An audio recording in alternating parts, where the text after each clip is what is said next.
This anniversary of Pearl Harbor brings back many memories. Yes, but my 16 months with the Aircraft Warning Service seems small when I realize that as far back as 1939, you of the Army were actively engaged in laying the groundwork in this area for the AWS.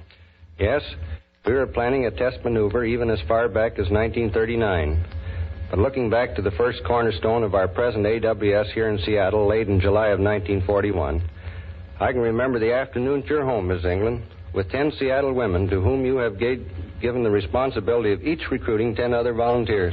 Yes, we were out to form a group of 100 workers for the first filter center training. Then I set out to organize similar groups in other western Washington cities where filter centers were to be established. Just think how long that was before Pearl Harbor. Little did we realize then how those first 100 loyal women would grow to the vast organization we have here now.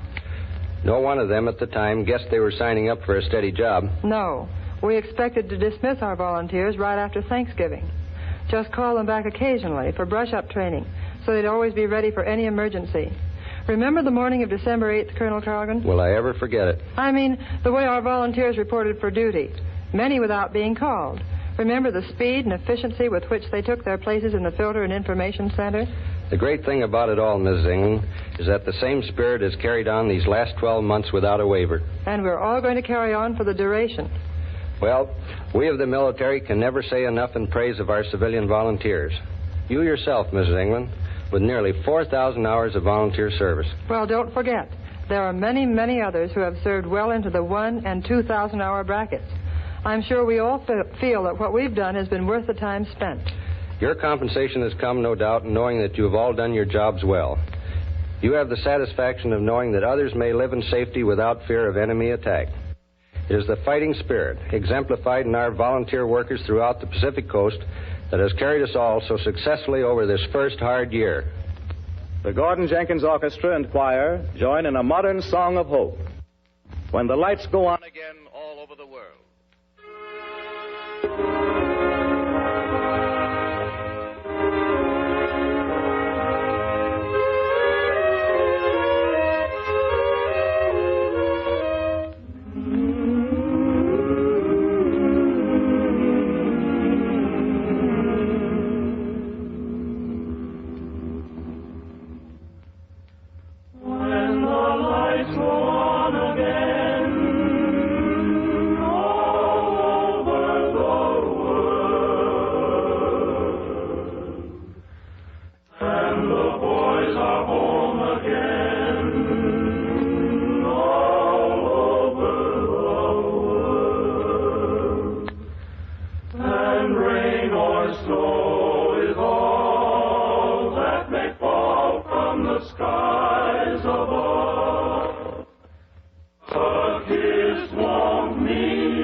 Con los ahorros de verano en The Home Depot vas a ahorrar mucho en mulch, tanto que vas a querer decir, muchas gracias. Aprovecha ya nuestros ahorros llevándote 5 bolsas de mulch de madera de calidad superior Vigor por solo $10. Úsalo para que tu jardín resalte y para mantener el nivel de humedad ideal en la tierra. Y si no sabes cuánto mulch necesitas, usa la calculadora de mulch en nuestra app. Llévate mucho mulch con los ahorros de verano. 5 bolsas de mulch Vigor por $10 en The Home Depot. Haces más, logras más. And the ships will sail again all over the world. And we'll have time for things like wedding rings, and free hearts will sing. When the lights go on again, over the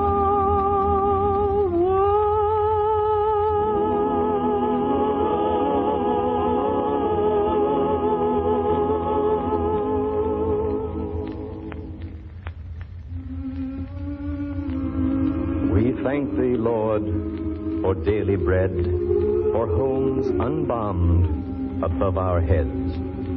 We thank thee for the right to live and breathe free men. And when, at end of day, we turn unto our beds to rest in quiet peace, we thank thee, Lord.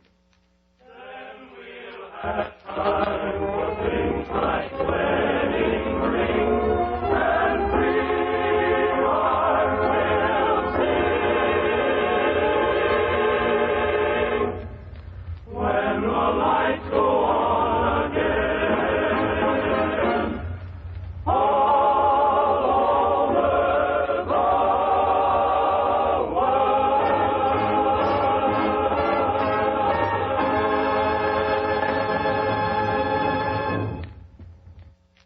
Now we want to introduce the man whose mission is the protection of the Pacific Coast. He has flown his plane here tonight so that he may speak to us on this memorable date. We present the commander of the 4th Fighter Command, General William E. Kepner. December 7th, 1942. We have been at war 1 year. The task undertaken by the civilian volunteers of the Aircraft Warning Service last September the 7th seemed a stupendous one. There were no signposts to guide us. We were hitting the pioneer trail, and we have come through our first year together. The Aircraft Warning Service is new to modern warfare. In the beginning, we may have lacked training, facilities, and background. But the 150,000 men and women of the AWS did not lack courage, initiative, and resourcefulness. Last December, a few good citizens told us that the volunteer system would fold up by spring. When spring came, some told us that summer vacations would strike a death blow to the volunteer group. In the fall, it was said by some that the volunteers would not go through another winter. But you, the volunteers of the Aircraft Warning Service, have shown how wrong the prognosticators were. Today, the target stands continue to march across the filter boards. To you who are in the audience here tonight, and to those who are listening at their radios, may I express my heartfelt appreciation for the work you have done. And may I thank you for the work I know you will continue to do, so long as your services are needed by the Army. Now may I present one of my staff officers. He is a man many of you know, for he has spent much of his time in the field organizing the Pacific Coast Aircraft Warning Service, Lieutenant Colonel John C. Gray. We have reached a milepost. Today we can look back with satisfaction upon the many problems we have solved together. But we cannot rest upon our oars. I am sure that all volunteers wish to join with those of us in uniform in rededicating ourselves to the task ahead and to pledge again allegiance to our nation and to the Aircraft Warning Service. There are in the studio audience tonight nearly 300 women who have served faithfully and continuously at the big Los Angeles Information Center since last December 7th. They will now rise and repeat after me the pledge. And those of you volunteers listening in at your radios, wherever you may be, we ask that you, too, repeat the pledge with us. Will all volunteers of the Pacific Coast please rise? The 4th Fighter Command Oath of Allegiance. I pledge allegiance to the United States of America and to the 4th Fighter Command and to the United States Army Air Forces and to the mission with which it is charged. And to the mission with which it is charged. The protection of the Pacific Coast and of the nation. The protection of the Pacific Coast and of the nation. From invasion by enemy aircraft. From invasion by enemy aircraft. Another member of my headquarters staff is Colonel Carl Wally, anti-aircraft artillery officer. Colonel Wally. The anti-aircraft artillery is ready and waiting when and if the enemy ever dares to attack our western shores by air. Anti-aircraft guns can speak with real authority if our crews are warned ahead of time that the enemy is approaching. You, the Volunteer Aircraft Warning Service, must be ever on guard so that you can flash the message to us. You are vital to the protection of the nation. And now, General Kepner, we are ready to transfer our controls to an unidentified practice target range in the Southern California area. We are ready to pay our tribute to those who have died in the fight for freedom. It is a time-honored military right to fire a salute to the heroic dead. It is fitting that such tribute be paid the dead of this war, particularly to those of Pearl Harbor who received a stab in the back last December 7th. But we are a nation engaged in an all-out war effort. Today, every bit of war material must be used to stab back at a treacherous enemy. We cannot justify the waste of a minute of one soldier's time. We cannot spare 1 ounce of gunpowder, 1 scrap of brass. Today, our tribute to the war dead must be practical, as I am sure those valiant men would want it to be. When you hear the anti-aircraft guns firing, their purpose will be twofold. First, they speak our nation's solemn tribute to those who have not died in vain. Secondly, they are the snarling voices of guns, fired by crews perfecting themselves so that someday they may lay a well-placed blast into an enemy plane. We switch controls now to a firing point on the southern cliffs of the Pacific Ocean. General D.D. Hinman, commanding officer of the anti-aircraft artillery, is there watching tonight's practice. Are you ready down there, Joy Storm? Okay, Ken Carpenter. Here on the cliffs of the Pacific is a mighty battery of high-powered anti-aircraft guns. Above us has been flying an Army bomber towing a sleeve, a target at which the gun crew has been firing. Their accuracy is amazing. From the hills around us, giant searchlights stab cold white beams of light up into the air, converge on the target being towed by the plane, follow it through the night. The plane, out over the ocean, will soon be coming back again. And oh, here I see General Hinman, who is here tonight inspecting this gun crew's working, walking across the field. General Hinman, would you come up here and tell us all that is permissible about what's going on? Well, Mr. Storm, this gun crew has been scoring heavily against the target. Well, these are pretty big guns, aren't they, General Hinman? Big and powerful. I wish I could tell you how high up they can fire a projectile, but I can't. Well, I know that you had to clear the ocean more than 6 miles out before practice could begin. Yes, Mr. Storm, these guns will shoot straight up in the air as far as any anti-aircraft guns built today.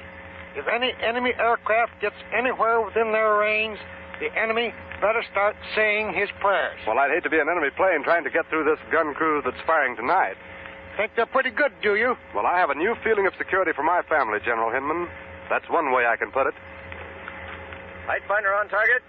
Director on target. Command, firing.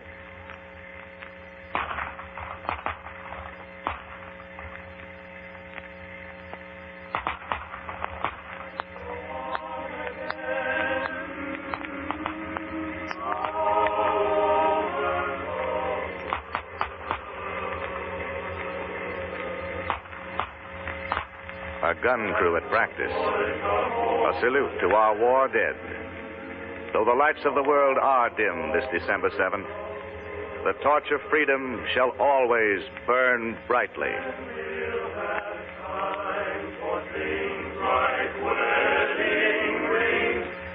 This is Gain Whitman on this memorable December 7th, 1942, saying goodnight to the 150,000 Aircraft Warning Service civilian volunteers who keep constant vigil of our home front so that America will always be safe from any attack by air. Good night.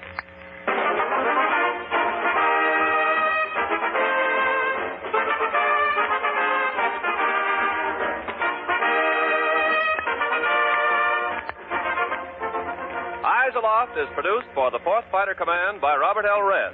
Music is under the direction of Gordon Jenkins. This is Ken Carpenter charging you to always remember, Eyes Aloft.